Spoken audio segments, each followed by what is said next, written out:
mereka secara fisik itu difabel, tapi belum tentu secara mental. Kan ada juga orang yang saya lihat lebih cacat mentalnya, padahal normal fisiknya. Contoh kecil, perilaku cacat mental bagi saya, diajak ngobrol sibuk sama HP-nya saja. Zaman sekarang. Difabel mental, selesai merokok buang puntung rokok sembarang. Puntung rokok itu kalau dibawa air hujan terus ke sungai terus ke laut, dia akan mematikan juga yang namanya ekosistem.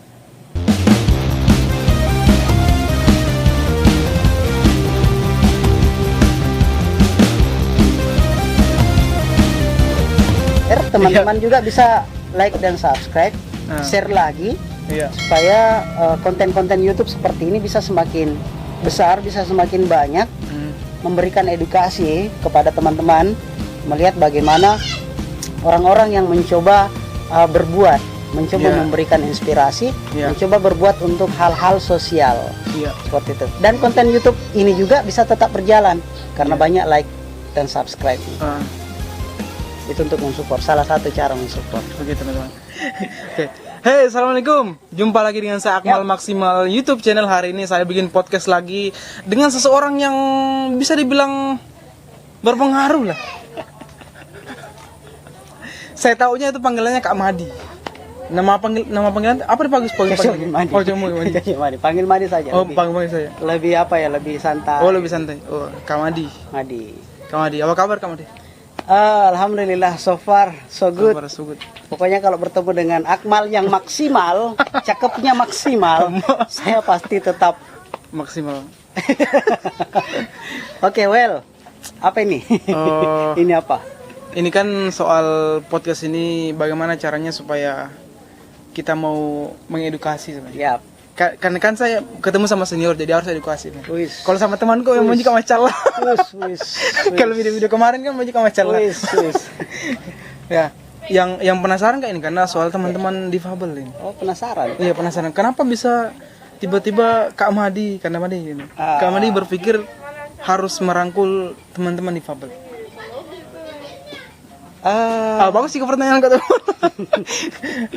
Atau bagaimana Kak? Pertanyaannya bagus bagus sekali. Untuk berawal dari mana ini? Ini berawal dari kegiatan lingkungan. Jelasnya aspek sosialnya tidak keluar gitu. Kegiatan lingkungan yang saya mulai aktif di tahun 2012. Jadi mulai itu sudah lama paling. Mengadakan edukasi lingkungan. Contohnya itu kan paling tidak kepada siswa dan sebagainya, kita invite siswa-siswa kita untuk kumpul sampah plastik di tempat-tempat di pantai dan sebagainya. Itu untuk memberikan edukasi kepada mereka bahwa lingkungan itu penting dijaga. Dan satu hari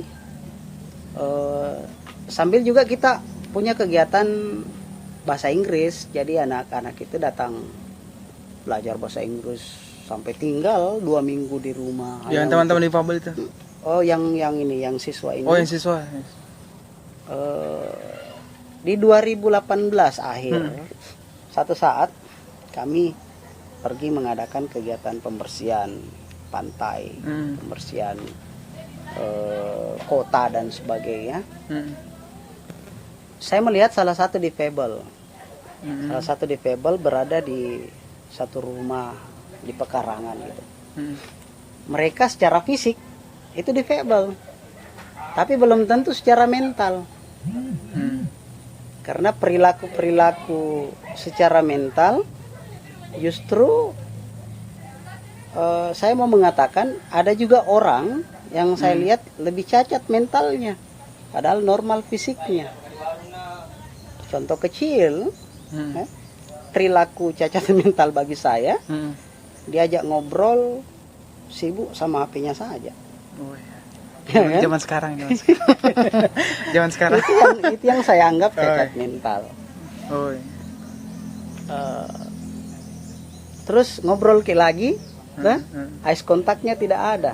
dia diajak ngobrol tuh, oh iya le, kenapa begitu bayan bam itu iya kan, eyes contact tidak ada, berarti dia tidak menghargai, apresiasinya tidak ada.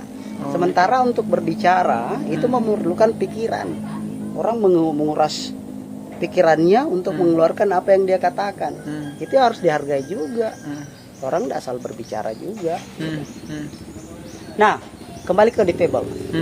Saya melihat bahwa di tempat kita itu belum. Di mana, di lu ini?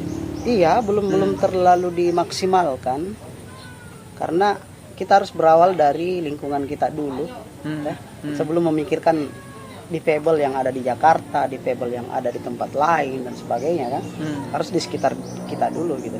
Paling tidak kita tidak difabel mental juga dulu. Oh iya, itu dulu penting. Bicara gini seakan-akan kita semua ini sedang berada dalam difabel mental. Bagaimana kamu menurut itu betul ya itu? Ini apa ya? Saya melihatnya seperti itu. Bukan berarti saya juga sudah sempurna, enggak. Saya melihatnya seperti itu. Termasuk mungkin perilaku difabel bagi saya, perilaku itu yang difabel mental, selesai merokok buang puntung rokok sembarang. Puntung rokok itu kalau dibawa air hujan terus ke sungai terus ke laut, dia akan mematikan juga yang namanya ekosistem. Koral batu karang juga itu akan rusak. Karena hancurnya lama, ratusan tahun baru hancur. Untuk sampah plastik juga gitu. Sama jadi. Oh, merokok juga. Oh, alhamdulillah. Kalau begitu pesannya berhenti merokok. Saya tidak memesankan itu. Tapi saya menyarankan untuk menjaga kesehatan. Oh iya, itu ya. Saya menyarankan menjaga kesehatan. Saya tidak tahu Anda bisa sehat karena terkadang ada orang merasa lebih sehat kalau merokok. Betul, karena inspirasi ya kan. Tidak bisa berpikir segala macam. Yap, difabel mental. Baru aku dengar lagi ini, Mbak. That's my new words. Itu baru aku dengar itu, Mbak. Keren, Mbak. Itu my new words, melihat berapa perubahan kultur. Budaya yang semakin keluar dari tatanan-tatanan, keluar dari nilai-nilai yang ada. Dan saya pikir teman-teman difabel itu perlu kita anggap mereka tidak cacat, mereka tidak difabel secara fisik, sehingga mereka bisa merasa bahwa mereka diterima di lingkungan. Karena tidak semua teman-teman difabel itu diterima dalam lingkungan. Tidak semua. Ada bahkan banyak juga saya lihat yang tidak dibully dan sebagainya ya kan. Ada juga yang seperti itu. Dan mungkin saya lihat kurang dimaksimalkan potensi yang mereka miliki. Padahal sebenarnya mereka punya potensi. Setiap manusia itu sudah diberikan sama Tuhan potensi masing-masing. Kita saja yang mungkin kurang memaksimalkan untuk menemukan dari hasil pemetaan tentang talent mapping. Kita petakan talent kita, potensi kita, sehingga kita bisa menemukan itu. Difabel juga mempunyai potensi. Semua orang mempunyai potensi. Semua orang punya potensi. Jadi kita memandang mereka bukan memandang sebagai difabel, karena belum tentu difabel secara fisik, tapi dia difabel secara mental. Bisa saja dia normal secara fisik, tapi lebih difabel secara mental. Oh iya. Sebenarnya bisa juga dibilang kalau waktu dia difabel dari kecil itu sudah pembangunan mentalnya dari kecil sudah diasah. Makanya semakin besar dia semakin mentalnya semakin bagus tuh. Jadi di mana kepikirannya kayaknya harus dirangkul ini difabel? Kepedulian. Oh, jadi tahun berapa itu kan? Atau baru akhir 2018. Jadi yang merangkul teman-teman difabel itu sekitar akhir 2018. Awalnya bagaimana itu? Panggil satu-satu atau? Yap, tetap. Pertama kita mengunjungi mereka karena tidak banyak dari mereka yang percaya bahwa Nggak percaya juga. Nggak percaya diri. Maksudnya nggak percaya? Oh, nggak percaya diri. Bahkan kira nggak percaya ki. Termasuk. Nggak percaya diri. Bahkan dia tidak percaya dengan dirinya bahwa dia bisa. Karena mungkin dalam keluarga itu tidak diterima, lingkungan tidak menerima dia, dibully dan sebagainya, sehingga dia down, mentalnya itu bisa down juga. Nah itu yang saya empati melihat orang-orang seperti itu. Jadi empati dan mencoba merangkul mereka satu persatu. Rangkul satu persatu, datang silaturahmi, ajak mereka, yuk kita buat seperti ini, yuk kita buat seperti ini. Dan sekarang mereka bisa hidup dari apa yang kita kerjakan bersama. Bisa memenuhi kebutuhan keluarganya. Pelan-pelan kan dah. Setelah dirangkul, terus kegiatan apa yang dilakukan oleh mereka? Apa yang kita idekan untuk mereka? Bikin harus buat itu? Pemetaan dulu, pemetaan potensi. Jadi harus dikenali dulu apa yang mereka suka, karena bekerja dengan passion itu jauh lebih bagus. Ditanya dulu pernah suka? Yap. Mereka harus menemukan passion mereka. Gitu. Jadi kita kenali dulu, oh passionnya ini di sini, oh passionnya ini di sini. Karena bekerja yang nyaman itu adalah bekerja ketika kita bisa merdeka. Bagus sekali kata-kata yang Anda. Di situ. Oh iya. Terus berjalan. Terus saya bikinlah kayak begini. Yap. Bikin apa namanya? Berjalan, dan beberapa di antara mereka sudah kita ajar membuat produk. Jadi ada teko, ada gelas, ada mangkok, ada banyak dari bambu dan sebagainya. Nah, termasuk kita di sini buat sekolah difabel. Oh, ada sekolahnya? Di sini? Jadi, tapi tidak sebesar perkiraan kita gitu. Dia sekolah difabel itu, sekolah kan bukan berarti harus punya gedung yang mewah, ya kan? Gedung yang besar. Yeah. Sekolah ya berarti belajar. Ini sudah sekolah nih.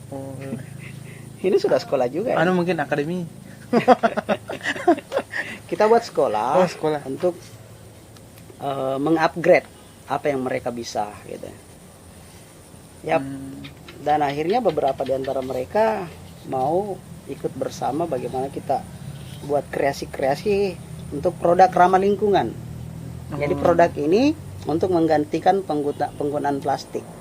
Karena di Kabupaten Luwu itu kita punya sekitar 100 kubik per hari sampah organik dan non-organik, dan ini harus menjadi pemikiran kita bersama untuk menyelamatkan lingkungan. Iya. Kita harus memikirkan generasi ke depan. Keren memang kan nama dia. Terus itu berdampak sama ekonominya mereka? Pastinya. Itu dijual kemana itu? Maksudnya ada yang diekspor. Oh, ini diekspor. Ya, bulan 12 buatan ini kita sini akan mengekspor. Iya, ke Italia. Ini yang satu box juga itu. Iya. Jago nyupain.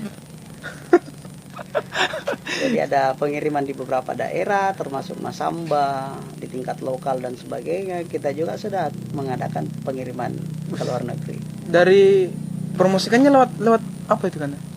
7 sampai 9 jam. 7 sampai 9 jam. Generasi milenial dengan generasi X itu menghabiskan waktu untuk melihat internet informasi. 7 sampai 9 jam. Artinya ini menjadi potensi untuk kita memasarkan secara online.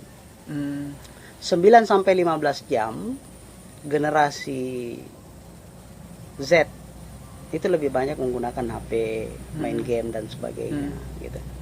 Artinya itu adalah potensi pasar untuk mereka melihat apa yang kita promosikan di media sosial. Offline juga termasuk. Di galeri-galeri dan sebagainya. Pameran-pameran masuk juga? Pameran. Gitu. Kalau orang Belopa mau beli juga, mau beli mana? Langsung saja ke sini. Oh, langsung ke sini? Ya, langsung ke tempat ini. Kalau satu mangkok itu coba katakan. Kalau yang kayak begini apa ini? Ini mangkok. Oh, ini mangkok. Ya. Mangkok batok kelapa bisa untuk coto, ya kan? Oh, iya. Atau kayaknya besar sekali mangkok yang mau coto ini kan. Rugi penjual. Atau kapuru. Tidak tahu kenapa juga tuh penjual coto kecil sekali mangkoknya. Supaya tidak rugi. Bagusnya itu mangkok bakso. Jadi supaya banyak dia. Iya, banyak tuh. Tapi mungkin supaya tidak rugi. Jadi kalau mangkok sebegini kan Berapa harganya? Itu 20.000. Oh, 20.000. 25.000, tergantung dari ukuran. Oh, jadi bisa langsung datang ke sini? Ya, langsung ke galeri kami, bertempatkan di lingkungan Jawaro, Kecamatan Belopah, letaknya di belakang bengkel motor. Belakang bengkel motor. Kayaknya kurang tanda di situ kan? Kayak. Mau dikasih tanda di situ? Pelan-pelan. Oh, pelan-pelan. Step by step. Bagaimana kalau kita minum dulu kan? Oh iya, ini harusnya saya mempersilakan. Saya tuan rumah. Oh begitu. Yang punya itu sama tuan rumah. Ya udah. Ini dari cangkir batok kelapa juga? Iya. Ini dijual juga? Kopinya atau? Enggak, maksudnya ada yang kayak begini dijual juga? Oh ada. Oh ada juga. Kalau sekarang enggak, silakan minum. Oh iya. Oh iya. Minum Ki. Ya. Lihat rasanya nih, lebay itu. Ada rasa-rasa, ada ciri khasnya. Ciri khas batok kelapa. Nah, menurut informasi yang saya baca di artikel, meminum air panas tapi minumnya setelah dingin, jangan sementara panas. Di batok kelapa, itu bisa menghilangkan toksin atau racun dalam tubuh kita. Jadi para perokok untuk menghilangkan toksin itu disarankan juga minum dari cangkir batok kelapa. Beda lah ya? Pernah waktu kecil kita sakit perut, ya kan? Salah satu kearifan lokal oleh orang tua kita, diambil batok kelapa, terus dikeruk, itu kemudian dikasih makan ke kita. Oh begitu? Nah, itu adalah obat. Gitu.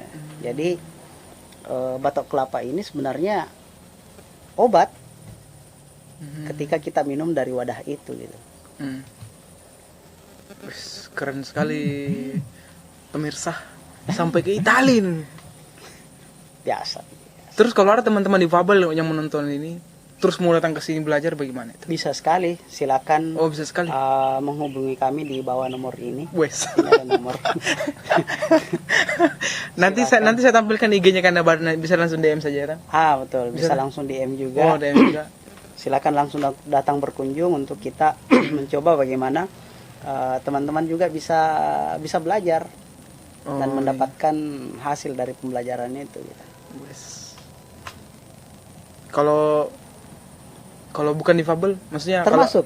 Termasuk. Walaupun teman-teman yang bukan jadi difabel, mau datang belajar bisa aja. Betul. Oh iya. Everyone can come. Jadi semua, ya. Jadi semua teman-teman yang mau datang belajar silakan ke tempat kami. Kami ada buat kreasi dari sampah plastik apa semua. Banyak. Keren. Terus kalau bisa dibilang ujungnya ini bakal kemana kan? Ujung atau yang kita harapkan? Sebenarnya harapan saya kita konsepnya itu socialpreneur. Jadi socialpreneur itu dia lebih ke hal-hal sosial. Kenapa? Karena hasil dari ini sekian persen untuk mensupport teman-teman yang bergerak di sosial lingkungan. Teman-teman yang mau bikin kegiatan lingkungan, kegiatan sosial apa dan sebagainya, itu kami tiap bulan support teman-teman juga. Oh, tiap bulan support. Gitu. Termasuk kursusnya juga disupport dari hasil dari ini gitu. Oh, begitu. Ya. Gua kira kursusnya siapa ini? Kursus bahasa Inggris atau kursusnya ini difabel? Kursusnya difabel. Maksudnya ini dikursuskan begitu? Ya. Jadi mereka belajar juga. Ya, yang mengajar siapa? Kita. Saya sama teman. Yang mengajar soal ini. Kita buat tim. Oh, tim. Tapi kursusnya enggak berbayar. Oh, enggak berbayar. Nah, cuman kita support kan sambil belajar mau minum, mau dan sebagainya kan harus. Oh, enggak dibayar sih kalau teman-teman difabel mau datang belajar. No. Bahasa Inggris sih dibayar. Ya. Sementara. Tapi saya berharap kedepannya itu sudah tidak dibayar lagi. Tapi kan memang dari awal basicnya Kandamadi itu memang di kursus bahasa Inggris. Betul sekali. Mengapa sampai saat ini kursus bahasa Inggris itu tidak kita hilangkan? Karena aku pikir tidak mengajar pikir. Masih. Oh, masih nih. Bagaikan pohon. Dia tidak boleh melupakan akarnya. Gitu. Karena berawal dari sini. Jadi walaupun besarnya Miranesia ke depan, usaha kita ke depan, itu ngajar bahasa Inggris bagi saya nggak boleh stop, harus tetap. Dan saya berharap ke depan ini sudah gratis, ini sudah tidak dibayar lagi. Janganlah, supaya pemasukan dari mana kan? Kalau kursusnya sudah kalau usahanya sudah besar kan sudah bisa share, support. Bagian dari usaha yang kita bilang tadi itu usaha apa ini? Yap. Di Fabel yang ini? Yang Mirainesia ini yang produknya. Dulu apa tadi? Mirainesia. Mirainesia. Oke, well. Apa ini Mirainesia? Mirainesia adalah startup dari dua pemuda. Startupnya? Ya dong. Jadi bisa download di Google Play Store? Iya dong. Nggak tahu saya itu. Wake up, man. Sekarang 2020. Kita harus mampu beradaptasi. Saya aja yang ketinggalan informasi. Kita harus bisa beradaptasi. Makanya saya bikin YouTube, Pak. Saya tidak salah cari bintang tamu. That's right. Wah, ada nih startupnya. Saya juga tidak salah untuk menemukan. Wah, ada nih startupnya. Ada. Apa namanya itu, Mi? Ya, Mirainesia. Jadi startup kolaborasi antara dua pemuda Jepang dan Indonesia. Dari Jepang itu kita bangun namanya Mirainesia. Mirai artinya masa depan. Oh, Mirai. Jadi kita berharap Mirainesia muncul di Kabupaten Lu adalah masa depan untuk lingkungan yang lebih baik bagi Indonesia. Teman-teman bisa download, bisa beli dari situ. Bisa. Keren ya. Ada di website kami. Nanti kami pasang website. Ada website. Berarti bisa dibilang kelas internasional sampai ke Italia, ada lagi websitenya segala macam. Bukan sembarangan ini. Itulah kelebihan dari milenial. Jadi zaman now itu harus kita mampu beradaptasi dengan perubahan-perubahan atau kultur-kultur baru. Itu kita harus mampu beradaptasi tanpa menghilangkan nilai-nilai yang ada. Gitu. Keren. Ya, thank you. Terus kira-kira apa yang mau kita sampaikan sama supaya pemerintah ada bantuan? Ada bantuannya pemerintah? belum bantuan. Karena ini ya saya mental orang optimis. Janganlah. Bukan orang-orang yang tidak bisa juga kalau tidak dibantu sama pemerintah. Saya pikir kami yang harus membantu pemerintah. Oh. Iya dong. Mentalnya bagus nih. Jangan-jangan sedikit pemerintah lagi. Oh, gitulah ya. Kita yang membantu pemerintah. Kita pemuda ini punya potensi yang sangat besar. Punya pemikiran yang sangat maju. Marilah kita berkolaborasi dengan pemerintah, bersinergi dengan pemerintah. Ini kan sudah jelas sekali bahwa pemerintah itu fungsinya dua adalah fasilitator dan regulator. Fungsi kita adalah eksekutor. Jadi bagaimana ketiga fungsi ini berkolaborasi untuk membangun daerah. Jadi bukan sedikit-sedikit nunggu pemerintah. Don't wait for that. Iya. Salah bertanya kayak. When you can do your actions for that. Kalau nunggu aja, dikit-dikit nunggu lagi, bantuan lagi. Memang mental bantuan kayak. No. Don't wait for that. Kita harus hargai proses dari kecil-kecil dulu. Dan insya Allah akan besar nantinya. Dengan optimis, semangat yang kuat. Terus pemerintahan Basmin tahu tidak masalah soal ini? Pastinya tahu. Oh, tahu. Karena berada di Kabupaten Lu. Pernah kesini belum? Alhamdulillah beberapa teman-teman dari dinas terkait juga sudah datang, berkunjung. Terus berkunjung melihat apa yang kita lakukan dan sebagainya. Kemudian kita coba berpikir bagaimana untuk bisa berkolaborasi lebih besar lagi gitu, mengangkat daerah ini. Contohnya mau berkolaborasi lebih besar lagi? Ya bisa saja ke depan bersama pemerintah mungkin kita buat pameran yang melibatkan beberapa. Yang pameran kemarin kan di Barambing ikut gitu? Termasuk di Barambing. Kemarin itu saya tidak sempat ikut karena pas produknya lagi habis. Tapi untuk terlibat mensupport iya tetap kita berpikir bagaimana supaya supaya tetap bisa bersinergi gitu. Sinergitas itu harus ada. Jadi jangan membantu minta bantuan. Jangan menunggu untuk meminta bantuan. Jangan menunggu untuk minta bantuan. Tetapi kita harus membantu. Kita punya asas gotong royong. Kenapa kita tidak mencoba untuk bergotong royong, berkolaborasi? Bahasa kekiniannya kan kolaborasi. Kita coba bergotong royong sesuai dengan asas kita untuk membuat sesuatu gitu.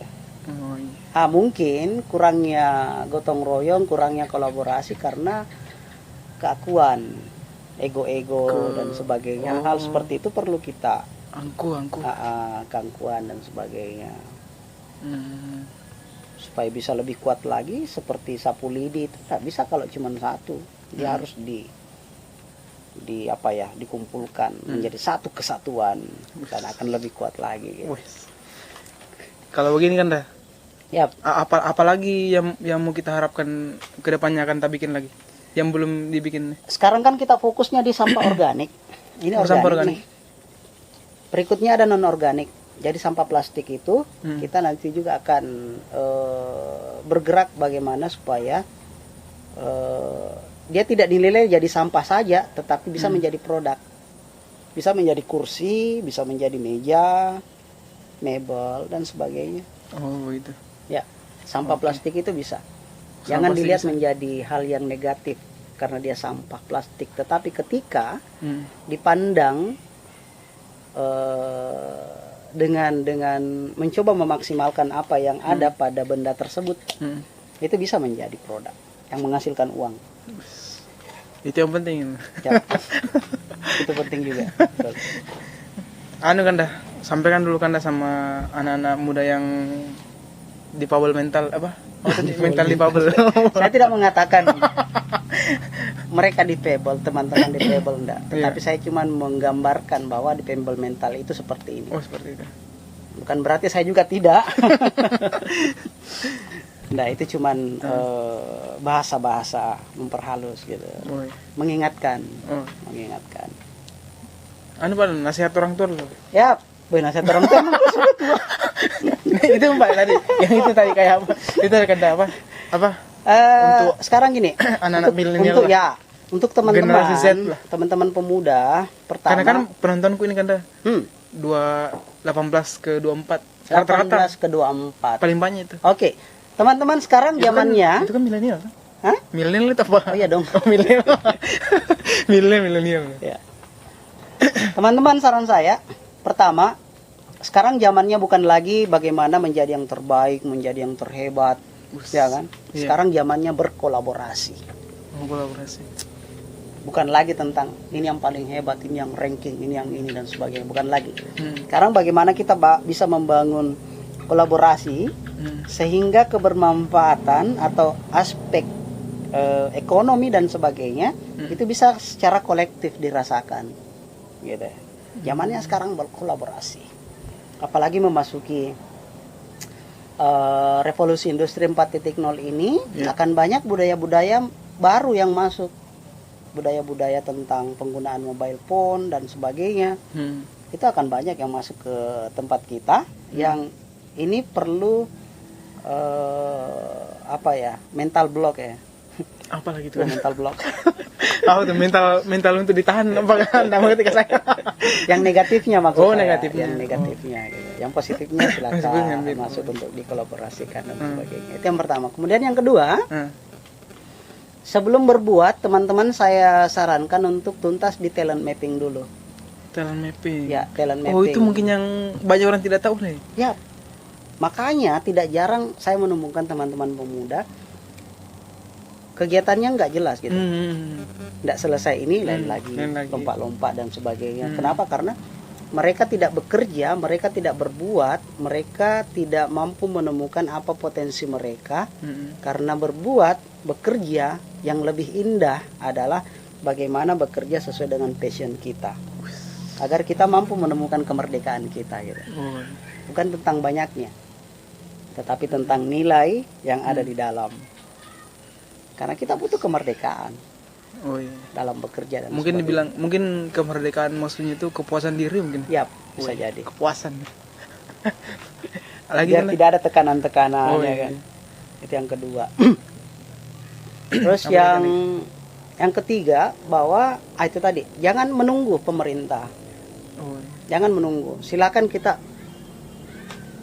buat kolaborasi, buat sinergitas, memanfaatkan asas-asas gotong royong kita yang sudah ada untuk bagaimana membangun secara bersama, gitu. Tinggal menentukan apakah mungkin teman-teman berkolaborasi pada aspek wisata kah atau apakah dan sebagainya, silakan, gitu. Itu saja sih yang paling penting. Saran saya untuk teman-teman supaya kita bisa lebih baik ke depannya. Amin. Seperti itu. Ya.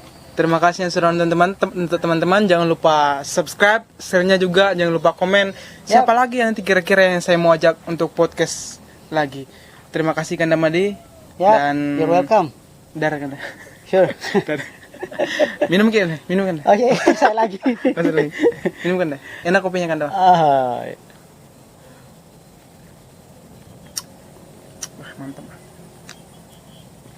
Ada rasa-rasa khasnya ya.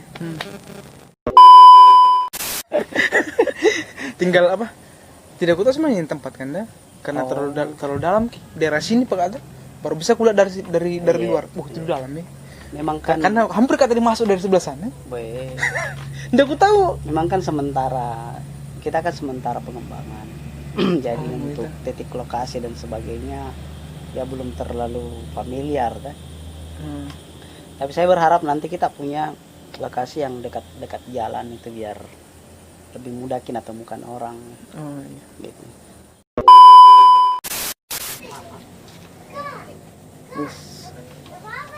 Sambil minum kopi biar mantap, santai. Mantap ini kan. Iya dong. Iya kan? Oh ya. Sponsornya. Ngeri, Pak. Tapi rencana sih di sini. Apa itu kan? Mau kayak ada yang baca puisi. Ini keren sekali kalau didesain ini. Ada jadi yang baca panggung puisi. Gitu. Tapi kayak kafe-kafe gitu. Maksudnya bagus memang. Tinggal dibuatkan saja. Sekali sebulan kah atau apakah, jadi tinggal datang teman-teman untuk belajar aspirasi seni. Jadi bisa juga itu kursus bahasa Inggris nanti gratis. Tapi nanti orang kan beli kopi apa semua kan bisa. Gitu. Iya, bisa tahu begitu. Nah datang antar anaknya kursus mamanya minum es atau apakah kan bisa begitu. Tapi kayaknya sulit kan. Hah? Nggak tega kali ya. Kenapa nggak tega lu? Nggak tega aku rasa. Kalau gratis itu. Alhamdulillah kalau sampai sekarang tentang harga untuk belajar kursus enggak membebani. Karena dia cuma 150.000 per bulan. Per bulan. Lebih banyak uang internetnya. Kok kira kemarin yang kita tawarkan itu kemarin? Itu yang karantinanya. Itu karantinanya beda. Itu karantinanya beda dong. Itu kira saya di situ. Yang VIP. Kira saya itu lain. Kalau ini kelas regular.